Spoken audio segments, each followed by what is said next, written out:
সংবিধানের মৌলিক নীতি পরিবর্তনের বিপক্ষে মত দিয়েছে বিএনপি।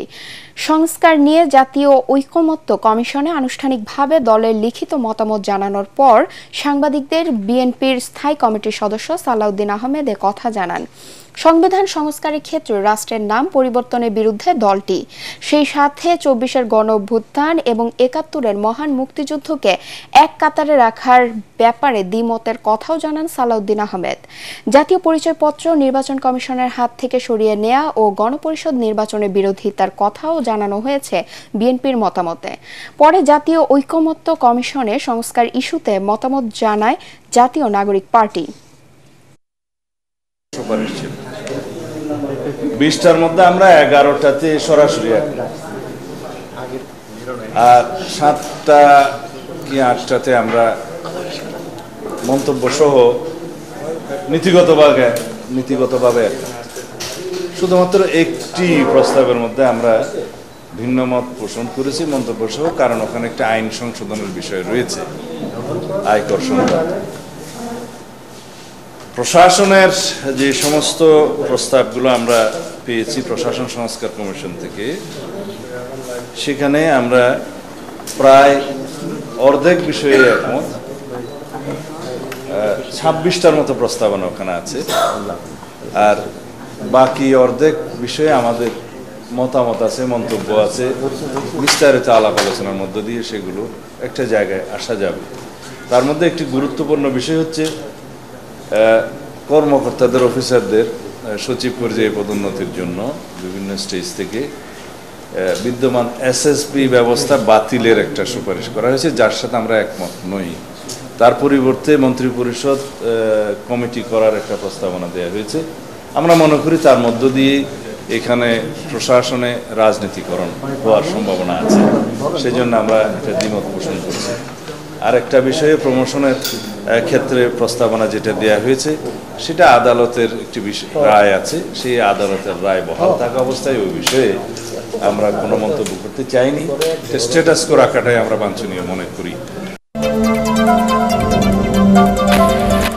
প্রতিযোগী কমিয়ে দেওয়ার রাজনীতি সফল হবে না মন্তব্য করে জাতীয় পার্টির চেয়ারম্যান জি.এম. কাদের বলেছেন, ক্ষমতায় থেকে নির্বাচনকে প্রভাবিত করে এবং আওয়ামী লীগ ও জাতীয় পার্টিকে বাদ দিয়ে অর্ধেক মানুষকে নিয়ে ভোট আয়োজন দেশবাসী মেনে নেবে না। শনিবার রংপুর জেলা পরিষদ কমিউনিটি সেন্টার মিলনায়তনে জাতীয় পার্টির নেতাকর্মীদের নিয়ে আলোচনা সভা ও ইফতার মাহফিল শেষে তিনি এসব কথা বলেন। জি.এম. কাদের বলেন, বৈষম্য বিরোধী আন্দোলনে সক্রিয় ভূমিকা রাখলেও এখন জাতীয় পার্টিকে পতিত স্বৈরাচারের দোসর বলে রাজনীতি থেকে দূরে ঠেলে দেয়া হচ্ছে। আগামীতে দলের উপর বাধা আসলে নেতাকর্মীদের তা মোকাবেলা করার আহ্বান জানান জি.এম. কাদের। এ সময় ঢাকায় ফিরলে তাকে গ্রেফতার করা হতে পারে বলে আশঙ্কা প্রকাশ করেন তিনি।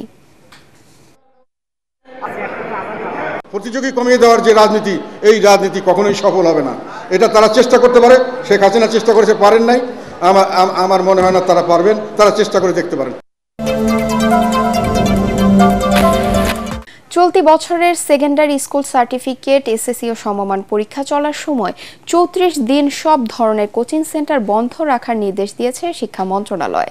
আর পরীক্ষার ৩ ঘন্টা পরীক্ষা কেন্দ্রের আশপাশে জারি থাকবে ১৪৪ ধারা। আসন্ন এসএসসি পরীক্ষা সুষ্ঠুভাবে সম্পন্ন করতে একগুচ্ছ নির্দেশনা দিয়ে জারি করা পরিপত্রে এসব কথা জানায় শিক্ষা মন্ত্রণালয়। ঢাকা বোর্ডের ওয়েবসাইটে প্রকাশিত পরিপত্রে জানানো হয়, পরীক্ষা শুরুর কমপক্ষে ৩০ মিনিট আগে সব পরীক্ষার্থীকে অবশ্যই পরীক্ষা কেন্দ্রে আসতে হবে।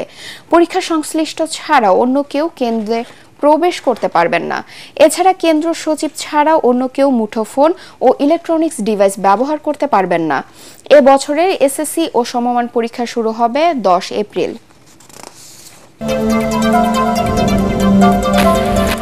ঈদকে সামনে রেখে কুমিল্লার বাটিক গ্রামে বেড়েছে ব্যস্ততা। বাটিক কারখানা কারিগরদের এখন দম ফেলারও সময় নেই।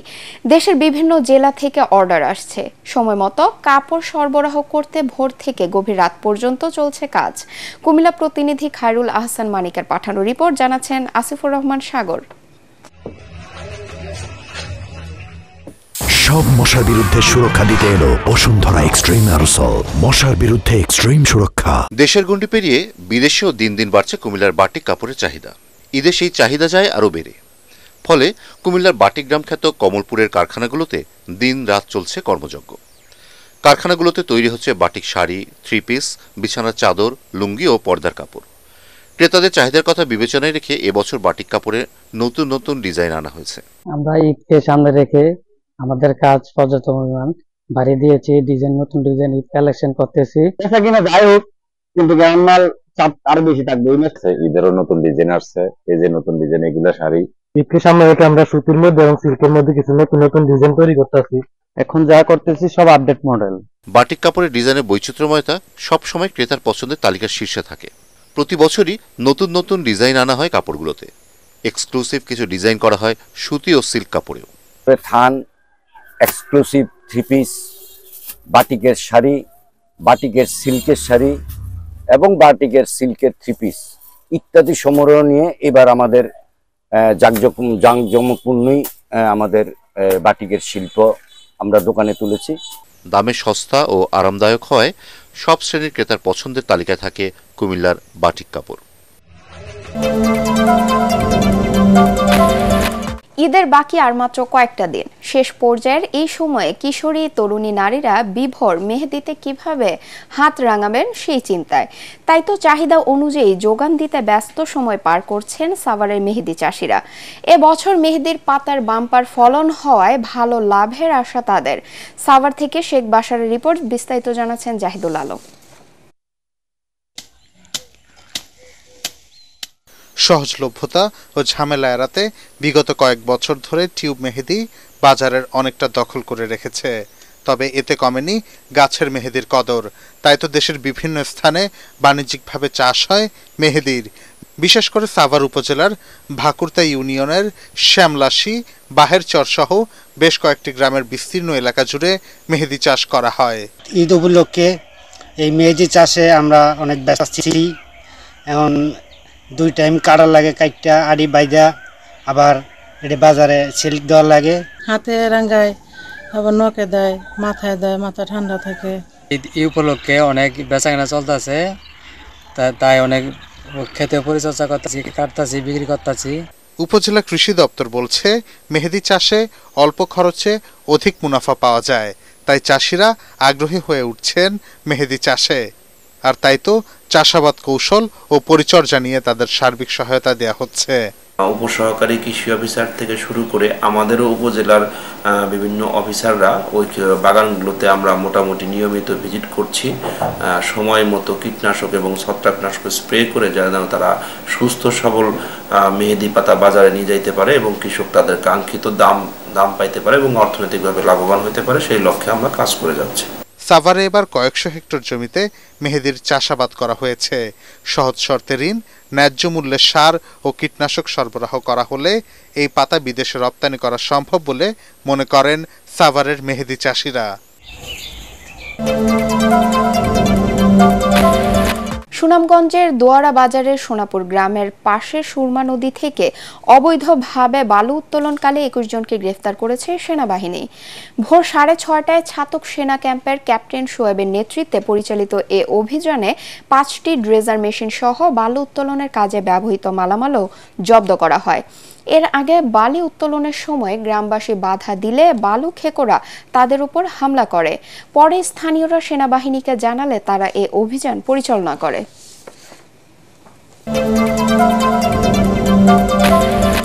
ঈদ উৎসবকে রাঙাতে বাড়ছে ডিজিটাল কেনাকাটা। হয়রানি ছাড়াই মোবাইল ব্যাংকিং, ডেবিট ও ক্রেডিট কার্ডের মাধ্যমে প্রয়োজনীয় লেনদেন করছেন তারা।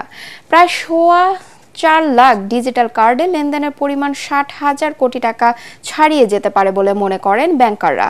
তবে শহরের পাশাপাশি গ্রামীণ জনপদে অনলাইন ও ডিজিটাল কার্ডের প্রসার এখনো সবচেয়ে বড় বাধা বলে মনে করেন গবেষকরা। শারফুল আলমের রিপোর্ট। ঈদকে ঘিরে বাড়ছে ব্যস্ততা। ঈদের কেনাকাটায় শপিং মলগুলোতে এখন উপচে পড়া ভিড়। নগদ অর্থের ব্যবহারের পরিবর্তে ঈদ উৎসবে এখন অনেকেই নির্ভর করছেন ডিজিটাল মাধ্যমে। এতে একদিকে যেমন সময় সাশ্রয় হচ্ছে, অন্যদিকে থাকছে না নগদ টাকা বহনের ঝামেলা। আর তাই ঈদকে ঘিরে বাড়ছে কিউআর কোড, মোবাইল ব্যাংকিং ও পিএসও মেশিনের ব্যবহার। সমস্ত এটিএমগুলোতে যেখানে আছে সেখানে যেন সবসময় ফান্ডের কোনো ধরনের শর্টেজ না হয়। যাদের যে রেভিনিউগুলো আসার কথা, specially the garments, specially the other সেই রেভিনিউগুলোকে প্রপারলি নিয়ে আসার ব্যবস্থা করা। বাংলাদেশ ব্যাংকের পরিসংখ্যান বলছে দেশে ডেবিট কার্ড ব্যবহারকারীর সংখ্যা প্রায় 4 কোটি, ক্রেডিট কার্ড 26,74,000 আর প্রিপেড কার্ড হোল্ডারদের সংখ্যা 75 লাখ। বৃহত্তর জনগোষ্ঠীকে মূল অর্থনীতির সাথে সম্পৃক্ত করা, এই আপনার ক্রেডিট কার্ড, ডেবিট কার্ড এবং ই-কমার্স, এটা কিন্তু আপনার এটা অর্থনৈতিক ট্রানজ্যাকশন বাড়াবে। মানুষের আস্থা যখন বৃদ্ধি পাবে, বিশ্বাসের জায়গা যখন খুবই সুদৃঢ় হবে এবং আইন দ্বারা যখন এটা নিয়ন্ত্রিত হবে, আইনের শাসন যখন প্রতিষ্ঠা হবে, তখন প্রতিটা সেক্টরেই আপনার ভালো থেকে ভালোর দিকে যাবে। ব্যাংক বেসড ট্রানজ্যাকশন এবং অনলাইন বেসড ট্রানজ্যাকশন কত বেশি উৎসাহিত করা যায়, ক্যাশ ট্রানজ্যাকশনকে নিরুৎসাহিত করার জন্য যে ধরনের উদ্যোগগুলো, সেগুলো আরও বেশি শক্তিশালী করা দরকার। এটা হচ্ছে এক ধরনের ইন্টিগ্রেটেড ফাইন্যান্সিয়াল সিস্টেম